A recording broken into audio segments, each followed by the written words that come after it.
let's go. 23&Me files for bankruptcy, stating that there was a difficulty finding new people who wanted to give their DNA to the deep state. And let me tell you, if you're out there and you're one of these idiots that decided to send your DNA to 23&Me, I feel like you better delete that information now. You better show up to that factory. You better make sure that you've expunged the record of your DNA, because if not, at some point in time, you're going to be vacationing in China and you're going to run into your own clone. And if you don't believe me, it's because you haven't watched enough science fiction movies and you don't know the way the world actually operates and how many people that China is working through CRISPR to try and get American DNA to make subtle changes to see if they can make them look more Asian, but still have American attributes.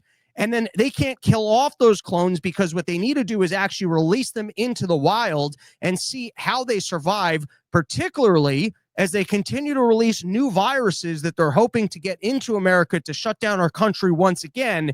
And while none of those things affect you, if your clone is just roaming the hillsides of China and you never run into it, believe me, you don't want to be on vacation with your wife when you see a younger Asian version of you just passing you in the streets of China. And then you have to have a conversation about the fact that you never went over to China. You never had a Chinese girlfriend. That's not actually your child because you slept with some Asian women. You don't want to have that conversation.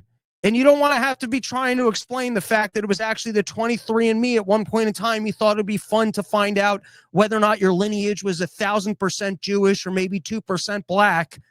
You don't want to have that conversation.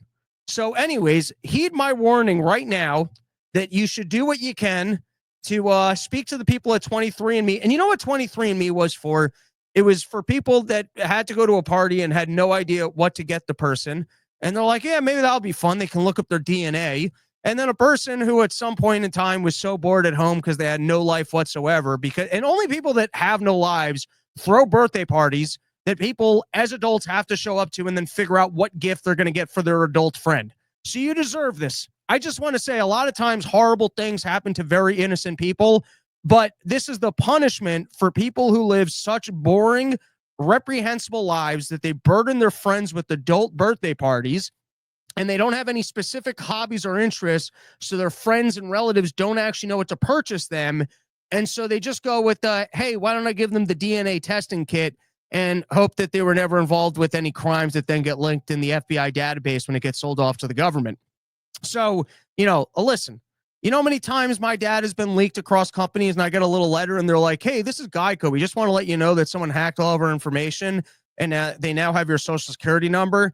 And then you're like, oh, I better buy the insurance now from Geico that protects me. And then you find out it doesn't protect you. It just lets you know when the stuff is popping up on the deep dark web. And you're like, great, now I just know that the people have it. And so that was just me purchasing insurance. I'm not at any fault for that. I didn't do anything to invite that chaos into my life. But if you're a person who actually throws an adult birthday party and don't have any specific interest that none of your loved ones know what they should or shouldn't buy you, and then they get you the shitty gift, you invited that into your life. And so listen, I still feel bad, which is why I'm going to give you the warning that you better go and retrieve your DNA while you still can, and so that you don't end up in China there with your wife running into your own clone and then having to explain to her that that's from your 23&Me DNA and not because you cheated on her with an Asian woman. So I'm still going to give you the warning. I still want you to be aware of the fact that that can happen to you. But I'm just saying, of like all the things that happen in the world and how much sympathy you have to give to people, you invited a little bit of this chaos into your life. So I put it off. I give it a 5 on the sympathy scale, a 5 out of 10. All right. Next story I have for you is this